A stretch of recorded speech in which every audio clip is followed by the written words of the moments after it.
नमस्ते, मैं शैलजा अपने चैनल पर आपका हार्दिक स्वागत करती हूँ। आशा करती हूँ आप सब स्वस्थ एवं प्रसन्न होंगे। आज गिरिराज खंड के दूसरे अध्याय में की कथा है गोपों द्वारा गिरिराज पूजन का महोत्सव। श्री नारद जी कहते हैं,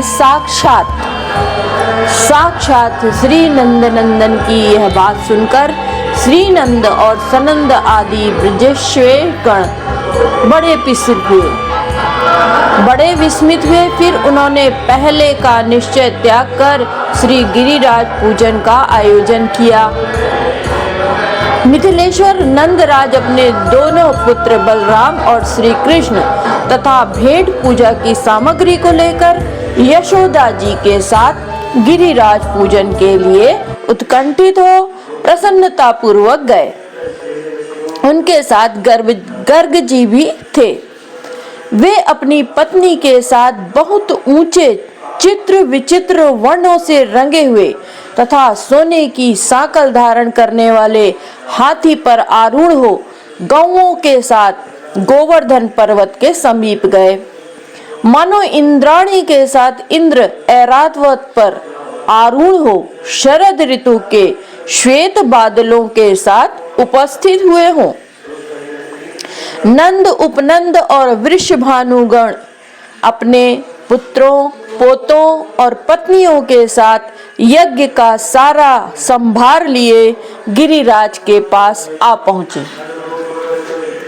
सहस्त्रों बाल रवि की दीप्ति से प्रकाशित शिबिका में आरूढ़ हो दिव्य वस्त्रों तथा रत्नमय आभूषणों से विभूषित श्री राधा सखी समुदाय के साथ वहां आकर उसी प्रकार सुशोभित हुई जैसे शची चकोरी और भ्रमरियों के साथ शोभा पाती हों।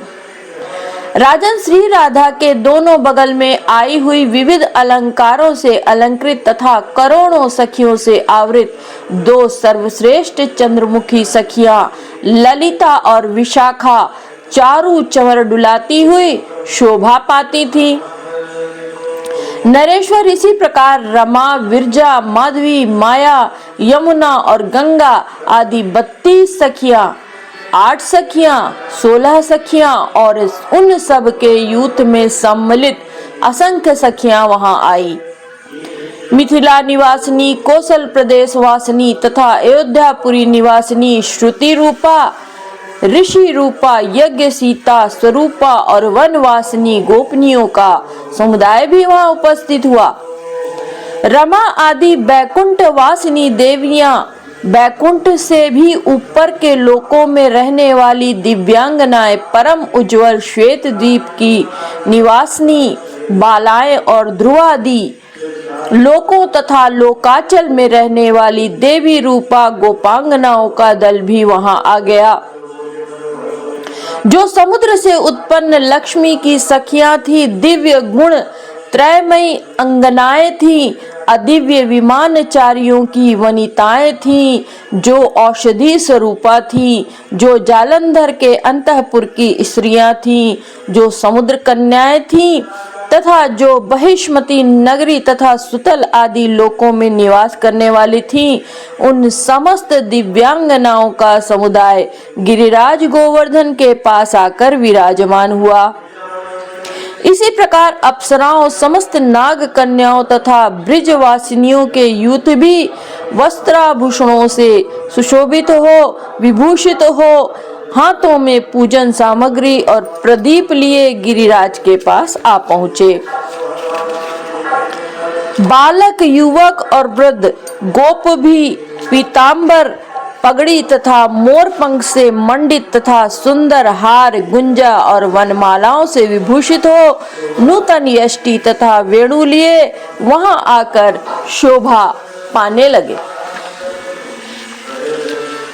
मेरे मुख से गिरिराज गोवर्धन के उस उत्सव का समाचार सुनकर गंगाधर शिव मस्तक पर जटाजूट बांधे हाथ में कपाल लिए अंगों में चिता की भस्म लगाए सर्पों की माला तथा कंगनों से विभूषित हो भांग धतूर और विष पीकर मत्त हुए गिरिराज नंदिनी उमा के साथ आदि वहां नंदीश्वर पर आरूढ़ हो प्रमथ गणों से घिरे हुए गिरिराज मंडल में आए।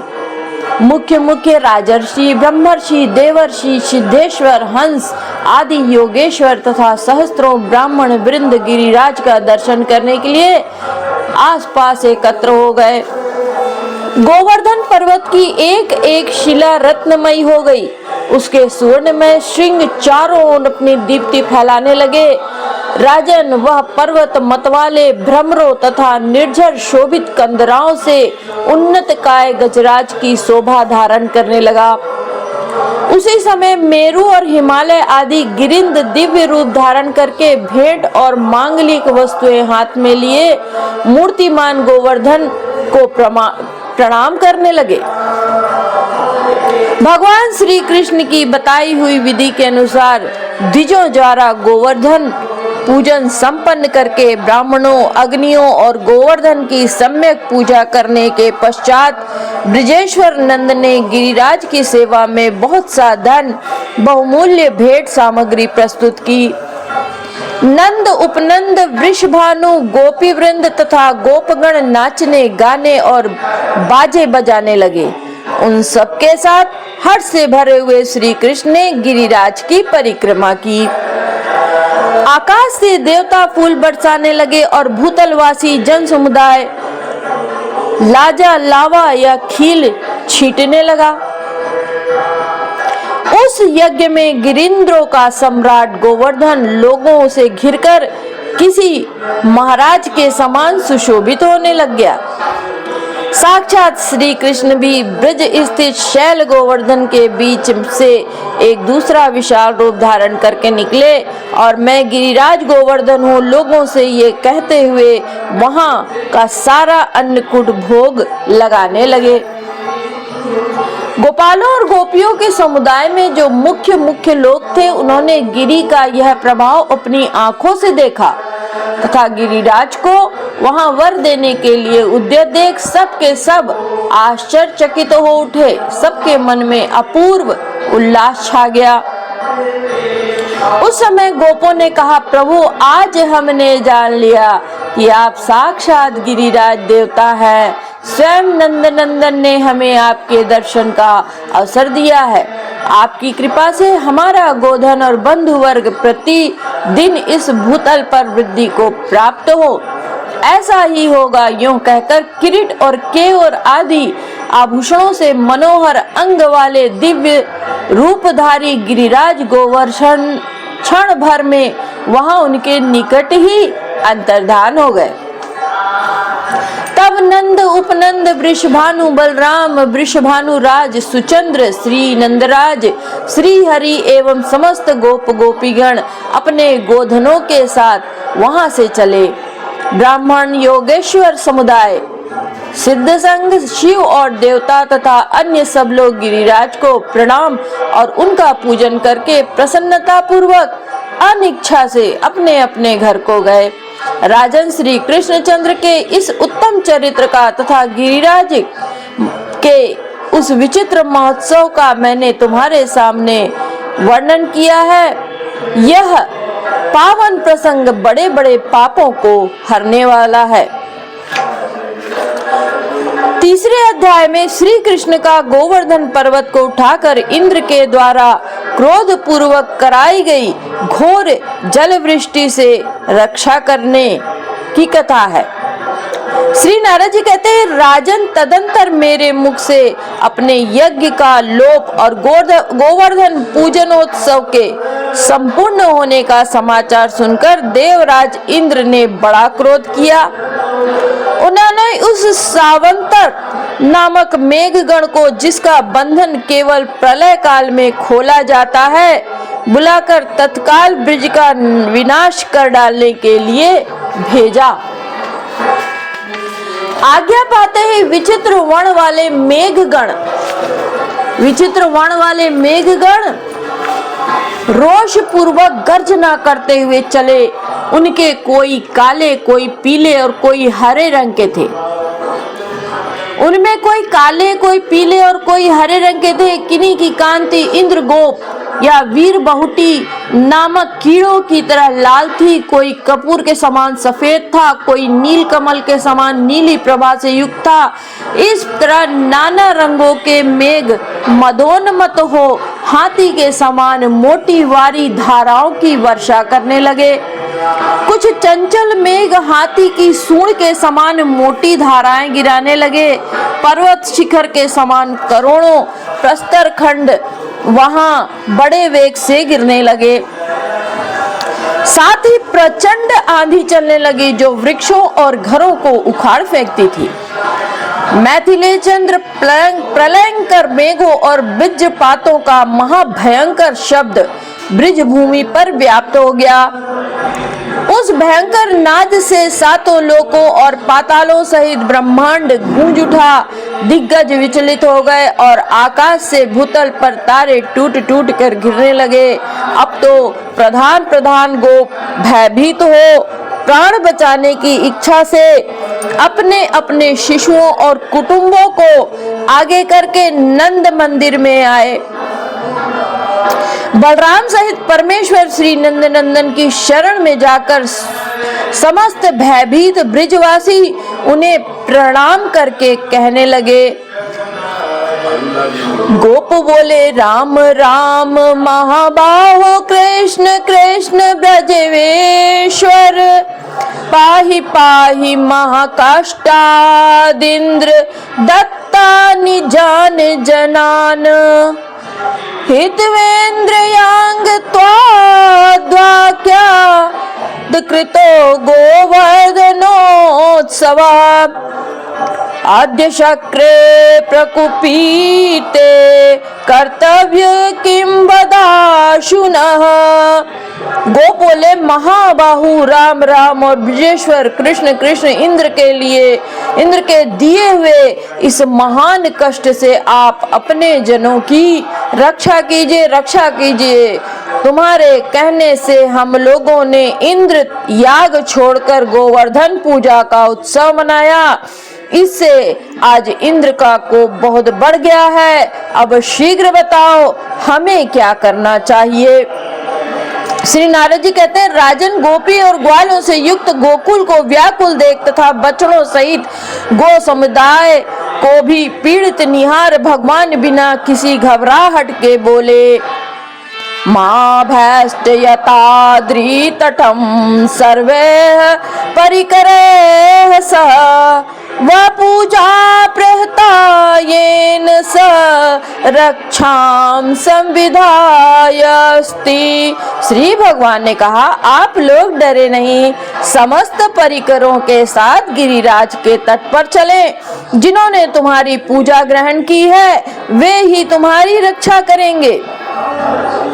श्री नारद जी बोले, राजनियों कहकर श्री हरि स्वजनों के साथ गोवर्धन के पास आ गए और उस पर्वत को उखाड़कर एक ही हाथ से खेल खेल में ही धारण कर लिया।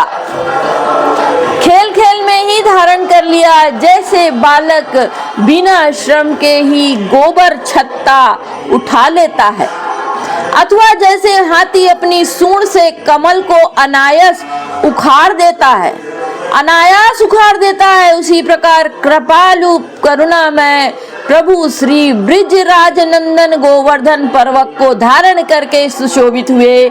फिर वे गोपों से बोले, भैया मैया बाबा ब्रिज बल्लवेश्वर गण, आप सब लोग सारी सामग्री संपूर्ण धन तथा गौओं के साथ गिरिराज के गर्त में समा जाइए। यही एक ऐसा स्थान है जहाँ इंद्र का कोई भय नहीं है। अतः गोपान विशताद्रिगतम हे तात मातृ ब्रिज बल्लवेशाः, सोपस्करः धर्मधन्यस्य गोभी रत्रे शक्रस्य भयं न किंचित। श्री हरि का यह वचन सुनकर गोधन कुटुंब तथा अन्य समस्त उपकरणों के साथ वे गोवर्धन पर्वत के गड्ढे में समा गए। नरेश्वर श्री कृष्ण का अनुमोदन पाकर बलराम जी सहित समस्त लाखों ग्वाल बालों ने पर्वत को रोकने के लिए अपनी अपनी लाठियों को भी लगा दिया। पर्वत के नीचे जल प्रवाह को आता देख भगवान ने मन ही मन सुदर्शन चक्र तथा शेष का स्मरण करके उसके निवारण के लिए आज्ञा प्रदान की। मिथिलेश्वर उस पर्वत के ऊपर स्थित हो कोटि सूर्यों के समान तेजस्वी सुदर्शन चक्र गिरती हुई जल की धाराओं को उसी प्रकार पीने लगा जैसे अगस्त्य मुनि ने समुद्र को पी लिया था। उस पर्वत के नीचे शेषनाग ने चारों ओर से गोलाकार स्थित हो उधर आते हुए जल प्रवाह को उसी तरह रोक दिया जैसे तटभूमि समुद्र को रोके रहती है। गोवर्धनधारी श्रीहरि एक सप्ताह तक सुस्थिर भाव से खड़े रहे और समस्त गोप चकोरों की भांति श्री कृष्ण चंद्र की ओर निहारते हुए बैठे रहे। तदंतर मतवाले ऐरावत हाथी पर चढ़कर अपनी सेना साथ ले रोष से भरे हुए देवराज इंद्र ब्रिज मंडल में आए। उन्होंने दूर से ही नंद ब्रिज को नष्ट कर डालने की इच्छा से अपना वज्र चलाने की चेष्टा की, किंतु माधव ने वज्र सहित उनकी भुजा को स्तंभित कर दिया। फिर तो इंद्र भयभीत हो गए। जैसे सिंह की चोट खाकर हाथी भागे उसी प्रकार वे सावंतक गणों तथा देवताओं के साथ सहसा भाग चले। नरेश्वर उसी समय सूर्योदय हो गया। बादल इधर उधर छट गए, हवा का वेग रुक गया और नदियों में बहुत थोड़ा पानी रह गया। पृथ्वी पर पंख का नाम भी नहीं था। आकाश निर्मल हो गया, चौपाई और पक्षी सब और सुखी हो गए। तब भगवान की आज्ञा पाकर समस्त गोप पर्वत के गर्त से अपना अपना गोधन लेकर धीरे धीरे बाहर निकले। उसके बाद गोवर्धनधारी ने अपने सखाओं से कहा, तुम लोग भी निकलो। तब वे बोले, नहीं, हम लोग अपने बल से पर्वत को रोके हुए हैं, तुम ही निकल जाओ। उन सब की इस तरह की बातें करते देख महामना गोवर्धनधारी श्रीहरि ने पर्वत का आधा भार उन पर डाल दिया। बेचारे निर्बल गोप बालक उस भार से दबकर गिर पड़े। तब उन सब को उठाकर श्री कृष्ण ने उनके देखते देखते पर्वत को पहले की भांति लीला पूर्वक रख दिया। नरेश्वर उस समय प्रमुख गोपियां और प्रधान गोपों ने नंद नंदन का गंध और अक्षत आदि से पूजन करके उन्हें दही दूध का भोग अर्पित किया और उनको परमात्मा जानकर सबने उनके चरणों में प्रणाम किया।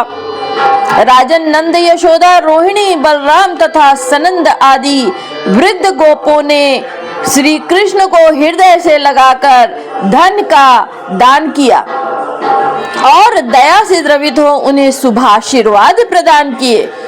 तदंतर उनकी भूरी भूरी प्रशंसा करके समस्त ब्रिजवासी सफल मनोरथ ही हो नंद नंदन के समीप गाने बजाने और नाचने लगे तथा उन श्रीहरि को आगे करके अपने घर को लौटे। उसी समय हर्ष से भरे हुए देवता वहां नंदन वन के सुंदर सुंदर फूलों की वर्षा करने लगे तथा आकाश में खड़े हुए प्रधान गंधर्व और सिद्धों के समुदाय गोवर्धनधारी के यश का गान करने लगे।